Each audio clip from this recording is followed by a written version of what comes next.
Okay, so I'll be looking at EURJPY. I'll be looking at these pairs for today,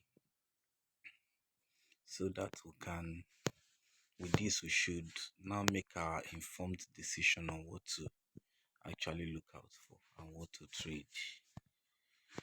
So like you all know me, I'm a trend follower. I don't trade anything that doesn't trend. So I will be looking at this market as it is. Okay, now if we closely look at this weekly, we'll see that price has been going down. Price has been going down. We've been having a lower high, a lower low, a lower high, a lower low, and then we're back to do a retest on a lower high. And if you look at almost the whole chart, you see that we are actually approaching this zone 153.016. We're approaching this zone with this movement that we're making now. Currently, the last zone that was broken is this. That's 164.175. So price is coming back into that this between this zone between 153.016 and 164.175.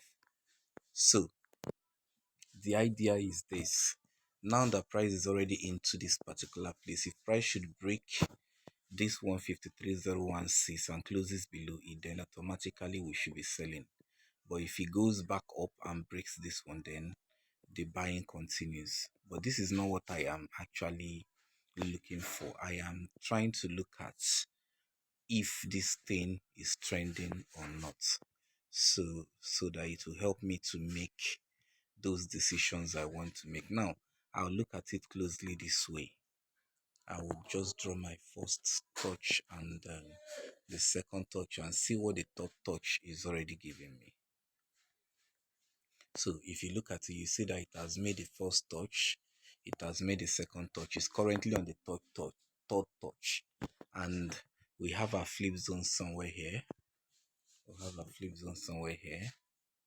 Which price eventually broke. It broke, and then we are on the third touch. So are we going to be going down to continue our movement into this zone, or do we expect a breakout that would move the price to the upside? So let's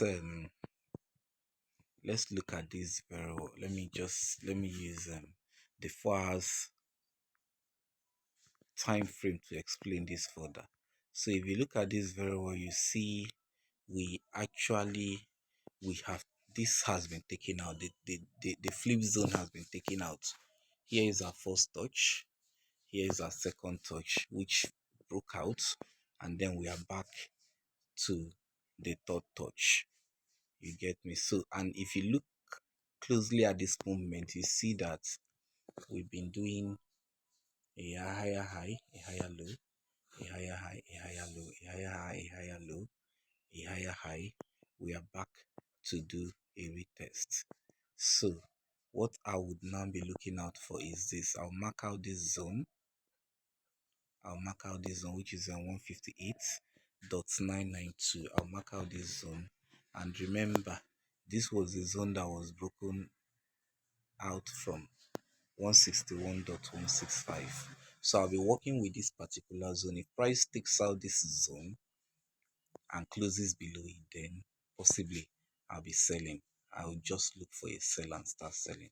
But if it bounces off this and goes up and breaks this zone 161.165, then I'll be buying. So that is my own explanation on this particular trade. But at the moment, we are close to that particular zone. So let's see what reaction price does around here. I'll be looking forward to maybe an inverted head and shoulder, or I'll be looking for a double bottom, any of them that happens first. And if it takes out the neck, then I should be looking for a buy. But if not, then the sell will possibly continue. As soon as this is taken out, we'll just be looking forward to this zone. And that would be where we'll be taking our TP. But meanwhile, the structure is still intact. We're still doing a higher high, a higher low, a higher high. This is still a higher low because this is lower than this. So let's just watch and see what the market gives us. Like I said, if the market breaks this zone 158.992 and closes below it, then automatically the structure has changed. But if it doesn't do that and then went on to break this 161.165, then what it means is that we are still buying, because what it simply means is we're still doing a higher high and a higher low. Since this one has been respected, we'll be aiming for price to actually break this higher high here, the last high that was made, and continue with that movement. That is my explanation on this particular pair.